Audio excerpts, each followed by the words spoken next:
خلافت قائم کرنا یہ ہمارا فرض. لیکن آج خلافت قائم ہوگی تو کیسے ہوگی؟ پہلے تو یہ مسئلہ ہوگا. اور کیسی ہوگی؟ کیا بعین ہی وہی خلافت ہوگی جو 1400 برس پہلے تھی؟ جبکہ 1400 سالوں میں بہت سا پانی وقت کے دریا کے پل کے نیچے سے گزر چکا ہے. حالات بہت بدل گئے ہیں، زمانے نے بہت ترقی کر لی ہے. کیا 1400 سال قبل کا نظام دوبارہ آ سکتا ہے؟ ہاں آ سکتا ہے. اصول وہاں سے لیں گے، تفصیلی ڈھانچہ اس دور کے مطابق بنائیں گے.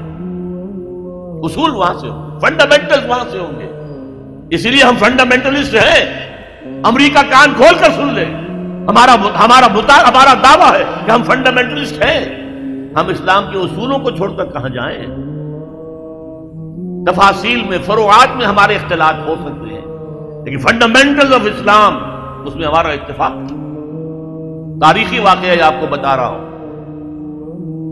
جب مولانا شبیر احمد عثمانی رحمۃ اللہ علیہ کی مدد سے اور تحریک شروع کی تھی اصل میں مولانا سید ابو الاعلیٰ مودودی نے کہ اسلام کے نام پر ملک لیا گیا، اس کا دستور اسلامی ہونا چاہیے. مطالبہ نظام اسلامی 1948 میں اپریل میں، میں اس وقت گورنمنٹ کالج لاہور کا سیکنڈ ایئر کا طالب علم تھا. میں نے وہ تقریر خود ان کی زبان سے سنی. خالصہ ہائی اسکول کا میدان تھا، اس میں جلسہ تھا. اس وقت تک چونکہ مولانا مودودی سیاسی آدمی شمار نہیں ہوتے تھے، مذہبی آدمی تھے، دینی آدمی تھے، لہذا سب نے ان کا ساتھ دیا. مسلم لیگیوں نے ساتھ دیا، ڈاکٹر عمر حیات ملک، پھر مولانا شبیر احمد عثمانی رحمۃ اللہ علیہ. قرارداد مقاصد پاس ہو گئی، مان لیا ہمارا حاکم اللہ ہے. ان الحکم الا للہ، اللہ کے سوا کسی کے لیے حاکمیت نہیں ہے. یہ لکھا ہوا ہے آپ کے دستور. جو اختیارات ہمارے پاس ہیں وہ تو اصل میں ایک سیکریٹ ٹرسٹ ہے، ایک نہایت مقدس امانت ہمارے پاس ہے. لیکن یہ اختیار استعمال ہوگا کتاب و سنت کے حدود کے اندر، باہر نہیں جا سکتے ہم. یہ سارے کام ہوئے تو بہت سے لوگ کھڑے ہو گئے، کس کا اسلام لاؤ گے؟ شیعوں کا لاؤ گے یا سنیوں کا لاؤ گے؟ دیوبندیوں کا لاؤ گے یا بریلویوں کا لاؤ گے؟ حنفیوں کا لاؤ گے یا اہل حدیثوں کا لاؤ گے؟ بتاؤ تو صحیح. آپ ہی کے شہر کے ایک صاحب تھے، ایک بروہی، اللہ ان کی خطاؤں کے معاف کرے. انہوں نے کہا تھا جو شخص ثابت کر دے کہ قرآن میں کوئی اسلامی دستور ہے میں اسے 1000 روپیہ انعام دوں گا. اور یہ 1000 روپیہ آج کا نہیں ہے، یہ میں بات کر رہا ہوں سن 48 کی. اس وقت 1000 روپے کس کی مانی کیا ہوتے تھے؟ 10 لاکھ سے کم تو نہیں تھا. لیکن اس وقت کیا کیا؟ علماء نے چیلنج قبول کیا. تمام فرقوں اور تمام مسالک کے مذہبی ان کے نمائندہ چوٹی کی قیادت جمع ہو گئی کراچی کے اندر، 31 علماء. اور انہوں نے 22 نکات متفق علیہ مرتب کر کے دے دیے. ہم اس پر مطمئن ہیں، متفق ہیں، شیعہ بھی، سنی بھی، اہل حدیث بھی، بریلوی بھی، دیوبندی بھی، جماعت اسلامی بھی، سب کے دستخط موجود ہیں. ہم سب اس پر متحد ہیں، بناؤ ان اصولوں کے مطابق دستور. تبھی تو اللہ کے فضل سے سن 56 کا دستور تیار ہو گیا تھا. چودھری محمد علی نے بڑی محنتیں کی تھی، اللہ تعالیٰ ان کے قبر میں نور پیدا کر دے. لیکن امریکہ کو، کفر کو پسند ہو سکتا تھا کہ یہاں پہ ایک اسلامی نظام قائم ہو جائے. یہ بیچارے افغانوں نے سوائے چند سزاؤں کے اور تو کچھ اسلام ابھی نافذ نہیں کیا تھا. بغیر برقعے کی عورت سڑک پر نہیں آئے گی، گھر میں رہے. باہر آئے تو برقع لے. چور کا ہاتھ کٹے گا، قاتل سے قصاص لیا جائے گا. میدان میں لے آئے، اسٹیڈیم میں لے آئے، یہ قاتل ہے اور اس نے قتل کیا تھا خنجر بھونک کر سینے کے اندر. اب اس کا وارث کوئی نہیں ہے، صرف بیوی ہے. بیوی کے ہاتھ میں خنجر دے دیا گیا، بھونپو اس کے سینے کے اندر. جب یہ قصاص شروع ہوا تو اب کسی کے اندر جرأت تھی کسی کو قتل کرنے کی. لہذا وہ اسلام کی کچھ نہ کچھ جو برکتیں ہیں وہ ظاہر ہو گئی اور امریکہ کھل گیا. اس کو کھل گئی یہ شے کہ اگر یہ نظام کہیں دنیا میں آ گیا تو ہمارا نظام کہاں رہ جائے گا. اس کا کا سب سے بڑا ثبوت کیا ہے؟ ڈاکٹر جاوید اقبال ماڈرنسٹ ہیں آج کی امریکن اصطلاح کے تحت، سیکولر مزاج کے آدمی ہیں علامہ اقبال کے بیٹے، لیکن وہ بھی جب گئے تھے طالبان کے دور حکومت میں 10 دن گزار کر آئے کابل میں، اور آ کر کہا مولانا سمیع اللہ صاحب کا جو سمیع الحق صاحب کا مدرسہ ہے کوڑا خٹک میں، وہاں تقریر کی کہ جو حالات میں آج دیکھ کر آیا ہوں کابل میں، اگر چند اور مسلمان ملکوں میں وہ حالات پیدا ہو جائے تو ساری دنیا اسلام لے آئے گی۔ یہ قول ہے ڈاکٹر جاوید اقبال، پسر علامہ اقبال۔ بہرحال وہ نظام قائم کرنا ہمارے ذمے ہے، ہمارا فرض ہے، اس کے بغیر ہماری زندگی، اگر ہم اس کے لیے جد و جہد نہیں کر رہے تو زندگی حرام ہے، زندگی ناجائز ہے، زندہ رہنا کفر ہے۔ ہاں اگر جد و جہد کریں، جو میرے لیے ممکن ہے میں کر جاؤں، جو آپ کے لیے ممکن ہے وہ آپ کریں، تو پھر اللہ تعالیٰ معاف کرے گا۔ اے اللہ ہم نے اس نظام کو ذہناً قبول نہیں کیا، we never reconciled with it۔ اے اللہ ہم نے تن من دھن لگایا تھا، اے اللہ میں نے جائیداد نہیں بنائی، اے اللہ میں نے کچھ اپنی اولاد کے لیے نہیں چھوڑا، کوئی ترکہ نہیں چھوڑا، کچھ نہیں، اے اللہ میں نے اپنا وقت لگایا ہے۔ میں آپ سے کہہ سکتا ہوں یہ کوئی فخر کی بات نہیں ہے، 40 برس کی عمر کے بعد حضور نے کوئی کاروبار دنیاوی نہیں کیا، یہ معلوم ہے آپ کو۔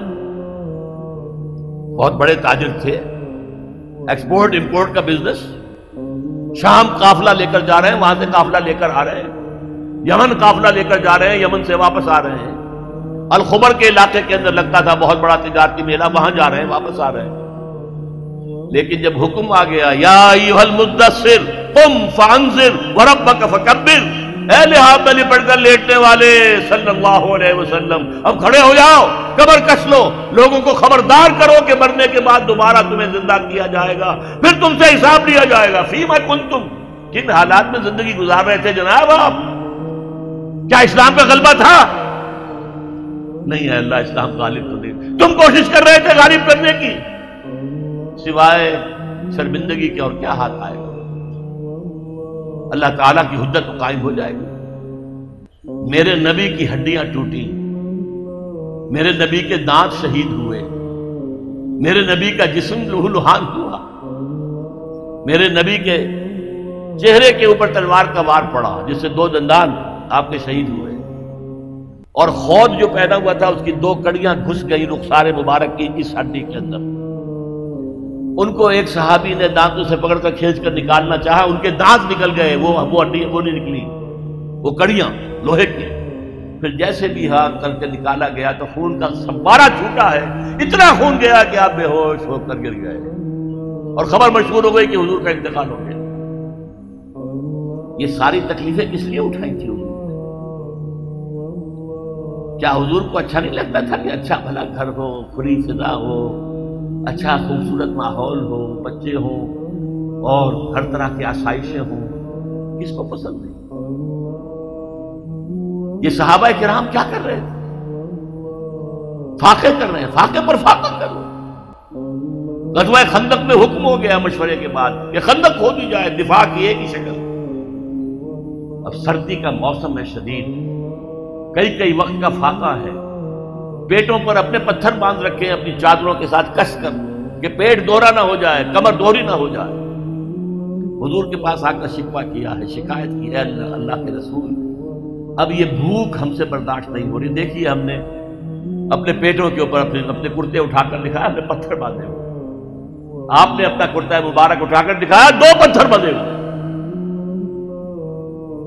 اور اس وقت پھر جب خندق کھد رہی تھی تو صحابہ کرام آواز میں آواز ملا کر کہہ رہے تھے نحن الذین بایعوا محمدا علی الجہاد ما بقینا ابدا، ہم وہ لوگ ہیں جنہوں نے محمد سے بیعت کی ہے جہاد کی صلی اللہ علیہ وسلم، فدا ہوا آباؤنا و امہاتنا، اب یہ جہاد جاری رہے گا جب تک کہ ہمارے جان میں جان ہے، جب تک جسم میں زندگی ہے یہ جہاد جاری رہے گا۔ یہ ہے اسلام، یہ شہادت گاہ الفت میں قدم رکھنا ہے۔ لوگ آسان سمجھتے ہیں مسلمان ہونا، مسلمان تھے صحابہ کرام رضوان اللہ تعالی علیہ اجمعین، جیسے انہوں نے آپ کو وہ جو ایک شعر ہے اکبر الہ آبادی کا تو خاک میں مل اور آگ میں جل، جب خشت بنے تب کام چلے. تو باقاعدہ انگاروں پر لوٹے ہیں. آپ کو معلوم ہے حضرت خباب بن الارت رضی اللہ تعالیٰ عنہ بلایا گیا، آؤ، آ گئے. ان کی نگاہوں کے سامنے دہکتے ہوئے انگارے زمین پر بچھائے گئے. اتار دو کرتا، اتار دیا، لیٹو ان کے اوپر، لیٹ. اب جب ان پہ انگاروں پر لیٹے ہوئے تھے تو کھال جلی پیٹھ کی، اور پیٹھ پر چربی ہوتی ہے، چربی پگھلی، اس سے وہ انگارے ٹھنڈے ہوئے. وہ ہاتھ نہیں اٹھایا انہوں نے، کیونکہ حضور کا حکم تھا، نو ریٹیلیشن، کوئی جوابی کارروائی مت کرو. جو ستم آتا ہے جھیلو، جو ظلم ہوتا ہے برداشت کرو، جو تکلیف آتی ہے جھیلو اور برداشت کرو. لہذا اگر ایک آدمی سمجھے کہ مجھے تو یہ زندہ کباب بنا دیں گے تو اجازت ہو تو دو چار کو مار کر مرے گا، ایسے نہیں مرے گا. بلی بھی آپ پر جھپٹ پڑے گی، کیا اس کی جان ہے؟ 1 کلو کی ہوگی، 1.5 کی ہوگی.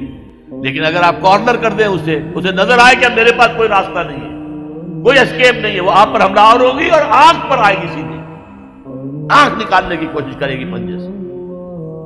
لیکن حضور کا حکم کیا تھا؟ کفو ایدیکم، اپنے ہاتھ بندھے رکھو. No retaliation whatsoever, even in self defence. یہ ساری جد و جہد، یہ ساری محنت محمد رسول اللہ والذین معہ اشداء علی الکفار رحماء بینہم تراہم رکعا سجدا یبتغون فضلا من اللہ ورضوانا. اب ان کو پھر اللہ تعالیٰ نے جو اجر و ثواب دیا ہے اس کا ہمیں اندازہ ہوئی نہیں.